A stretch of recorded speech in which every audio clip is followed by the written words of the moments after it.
It's the 4th anniversary of the COVID-19 pandemic. Do you know where you were when the world stopped turning? I know where I was. I was in Wuhan, China, about to get locked down for 76 days.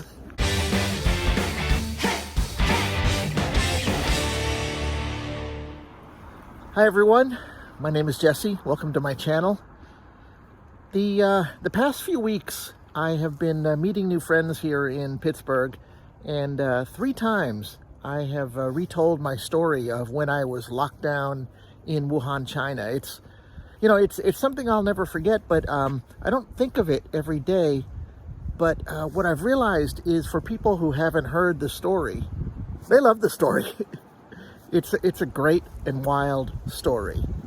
And so today I thought I would, on the 4th anniversary of the original Wuhan lockdown, tell my experiences about it. My wife Summer and I, we were locked in our apartment for more than 2 months, and how it unfolded and evolved. It's a good story. I hope you join me. I'm going to illustrate this video with the pictures I took from that time.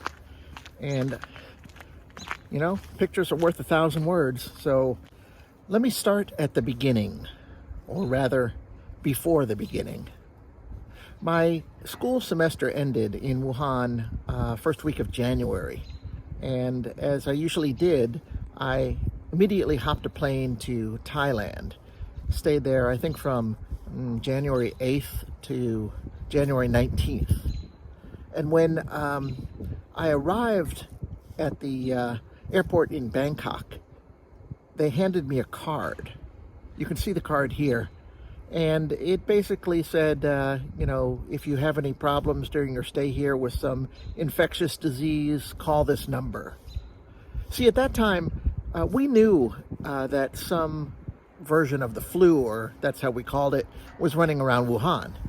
That was not a surprise, but nobody would know the severity of it. We just thought it was just a typical winter flu variant. And so when I received this card, I kind of chuckled. Okay, I'll keep the card and I'll call if I need to. But it was just, I don't know, I thought it was so cute. I thought it was a very Thai cute thing. Suffice it to say that when I was in Thailand, didn't give it another thought. In retrospect, the idea that China knew something was going on but let out a completely full plane of tourists off to Thailand, and I'm sure parts all over the world, without stopping them, and then allowing me to come back on the 19th. I mean, jumping ahead, the lockdown happened midnight on January 22nd, so the morning of January 23rd. And they let me and a plane full of people come back from Thailand, back into Wuhan on January 19th.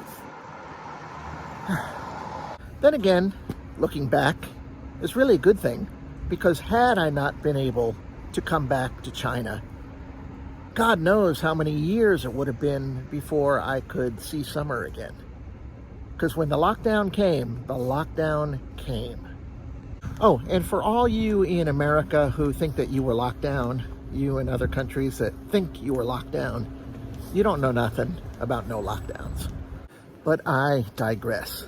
Got home on the 19th, went to a family dinner on the 20th in advance of the coming Chinese New Year. Summer and I were going away to Japan. Summer's dad was going to Turkey, and we were with other family members going maybe nowhere. Anyway, family dinner was great. Next day, Summer and I went to dinner again. Everything was fairly normal. It was right before the Spring Festival, and the city was clearing out, everyone going back to their families and other provinces and everything like that. We woke up on the 23rd, and that's when we found out that we had been locked down. They had closed the train stations, closed the airport, closed the roads, closed the bridges. They had guards out on all the exit ways, all the roads out of town. They said nobody could leave. Nobody could leave. 11 million people. At this point, it was freaky. It was surreal because there's such limited information. We got all kinds of stories and rumors going on WeChat, which is the Chinese chat channel, but you really had no idea what was true and what was not.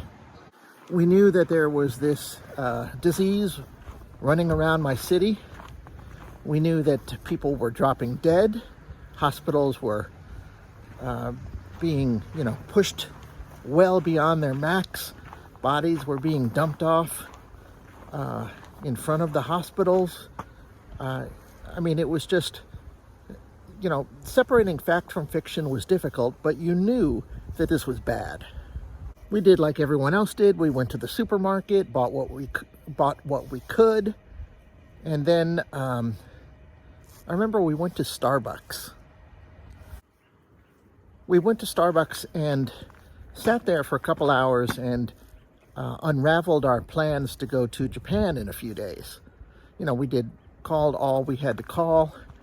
And this was really interesting. This is the first indication of just how much the central government of Beijing was taking this seriously.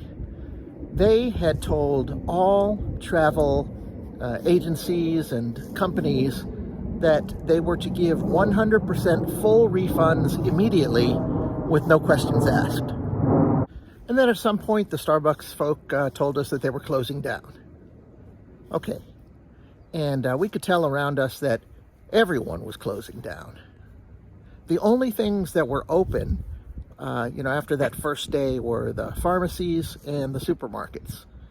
And over the next couple days, the supermarkets developed this, line situation, so nobody's standing cheek to jowl like they were the first day, but it really didn't work.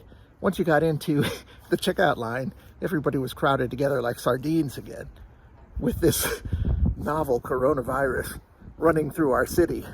Yeah, so at this point, while we were locked into the city, we weren't locked into our apartments. This probably went on for, I don't know, maybe a week, where we were free to go out to the supermarket and stock up. But during that time, my apartment community, and all apartment communities in China, in Wuhan, the way it works is that they call an apartment subdivision, a complex, or a neighborhood a community. And they have all these volunteers, and including volunteer health people, security people, police, that kind of thing.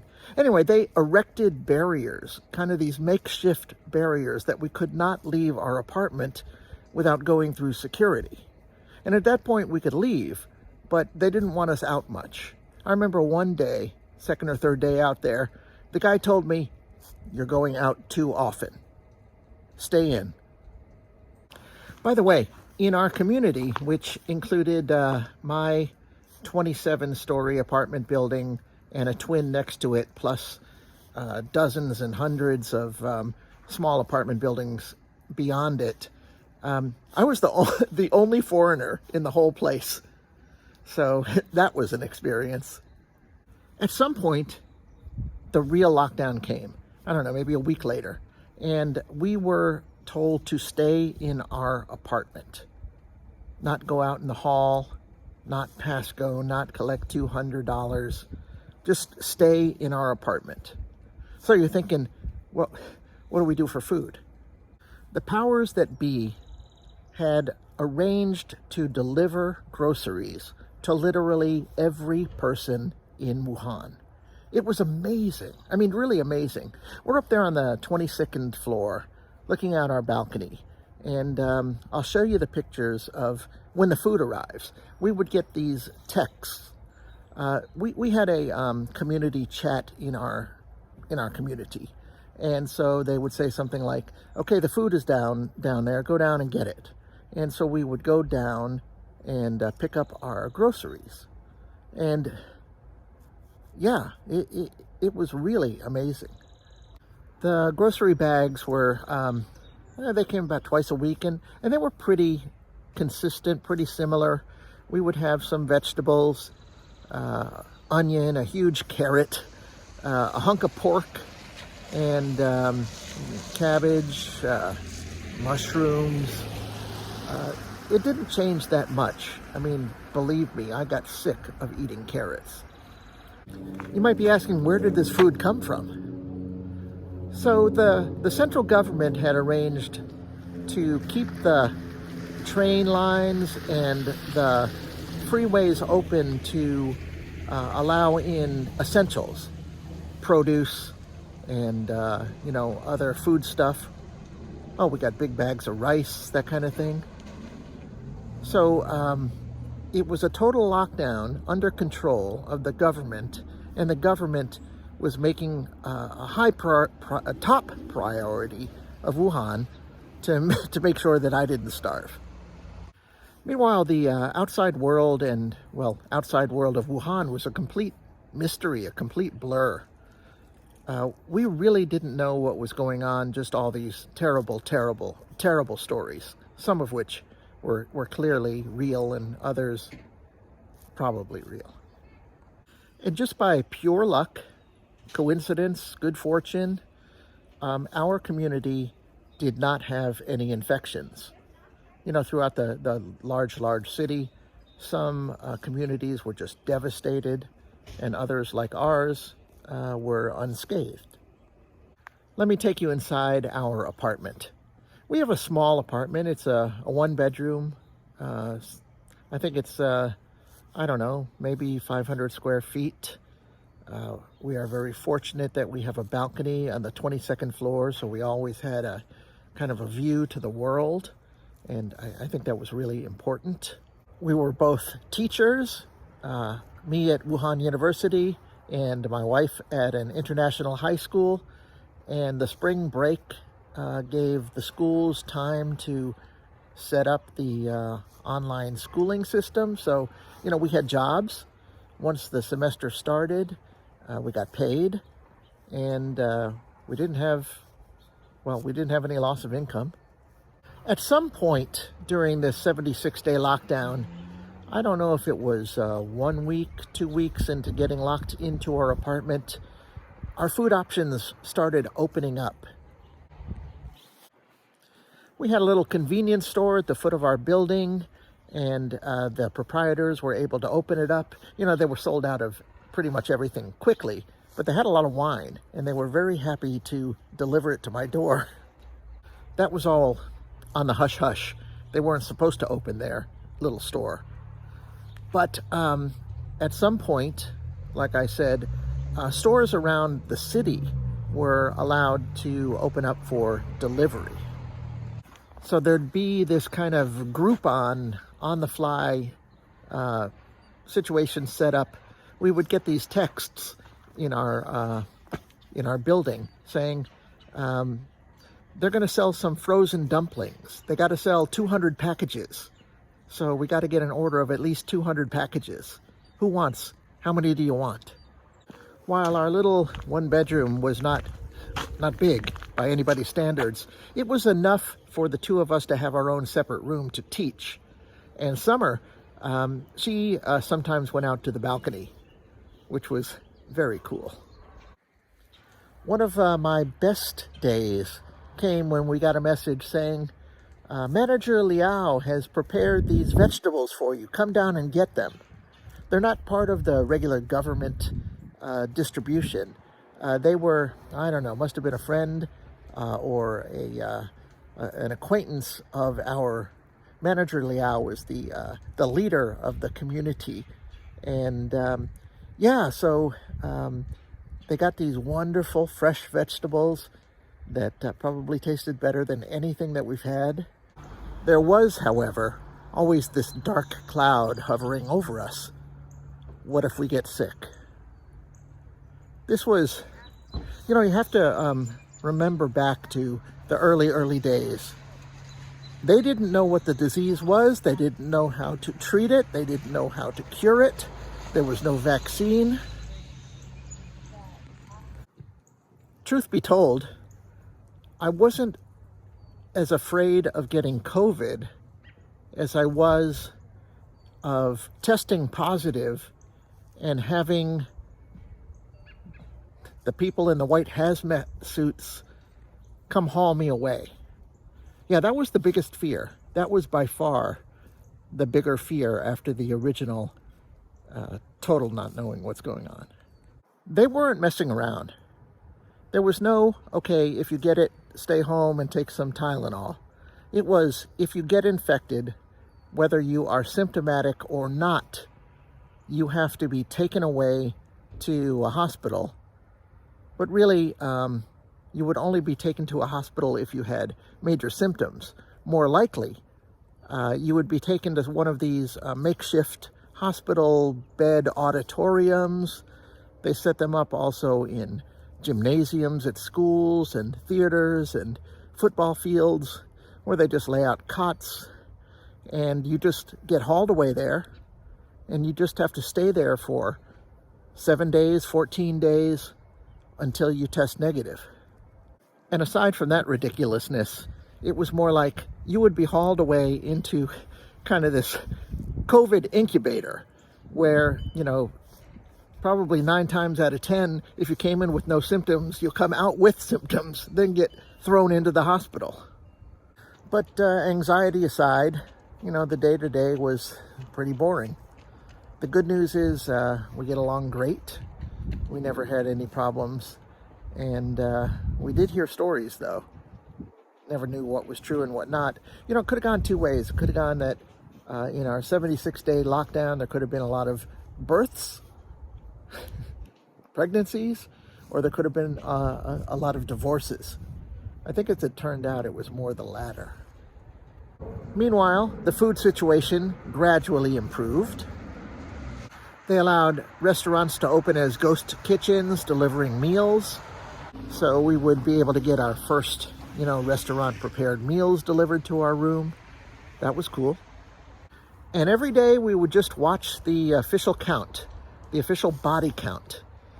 We knew that when it got to 0, we would be able to get out of the apartment. And at some point towards the end, when we knew we were in the right direction, one day the list of deaths in Wuhan would be like 40, then 36, then 32, then 31. And you can imagine how happy we were when it hit 0. Like a day later, we were allowed to get out. It was wonderful. The lockdown had begun January 23rd. This was, I think, April 8th.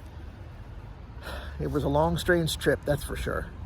And outside, you still couldn't do anything. Nothing was open. That took a few days to, kind of work itself out.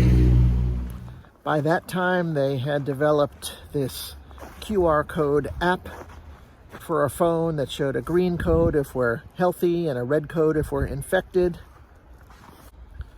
Of course, to find out if we were infected, they set up these booths in every community, and the health staff would go around the city from community to community, giving us tests every day. That is for most people. I didn't have an app. I guess they didn't get around to developing an app for foreigners that would recognize a foreign passport as opposed to a national identity card. And so when I went out of my building, and if I wanted to get into the mall or even a 7-Eleven, I had to show proof that I wasn't infected. So how could I show proof? The volunteer health director for our community had to create a document, a stamped document, stamped and signed, saying that they tested me in the community and I am not infected. And then I went out there, and some people would accept it on the first day, but on the second, third, or fourth day, some would accept it and some wouldn't. So I had to go bother that wonderful woman, sometimes multiple times a week. It was really It was not good. It was not good at all. Eventually, the app for foreigners came. 3 quick but important stories before I end this video. The first one isn't really a story. It is a gratitude. What I learned, among other things, during this time is that I could not have survived without summer. The language barrier, I don't even know if I would have known that there was a community WeChat group. I don't know how I would have gotten my food. They probably would have gotten the government delivered food to me, but after that, oh my, yeah. I mean, I am so fortunate and grateful. Thanks, Summer. Next, and related, in the first week when all the shit was coming down, I had an opportunity to go home. The Department of State of the United States had arranged these flights for Americans. And I wanted to get on them. I wanted Summer and I to go back to the U.S. and get the hell out of Dodge while this was going on. This was still in that fog of God knows what. We didn't know what was the future. But Summer didn't want to go. And her primary concern was her father, which leads me to story number 3. Her father was experiencing his own hella surreal, bizarre story. After our dinner on January 20th, he left for Turkey on a tour group vacation. And when he got to Turkey, that's when we were locked down, and he was stuck in Turkey. The Wuhan airport and trains, they were all closed down. So he and his tour group, tried to figure out what to do. They were from Wuhan. Everybody was afraid of them. And about a week later, they were able to board a plane to Chengdu in Sichuan province. And they had to stay at basically a quarantine hotel out by the airport for about a month. Later, he was transferred to an airport in the city where he said that nobody wanted anything to do with him. These are Chinese people, scared of their brethren Chinese people just trying to get home. And eventually, he was able to get a train back to Wuhan. So this had to be, I don't know, 2 months after leaving China in the first place. He missed all the excitement, but he had plenty of excitement on his own. And that's where I will end this video. I really want to thank you guys for watching. I appreciate it. If you enjoyed the stories, please press the like button. If you have any comments, drop them below. And finally, if you haven't already subscribed to my channel, subscribe. Till next time, bye.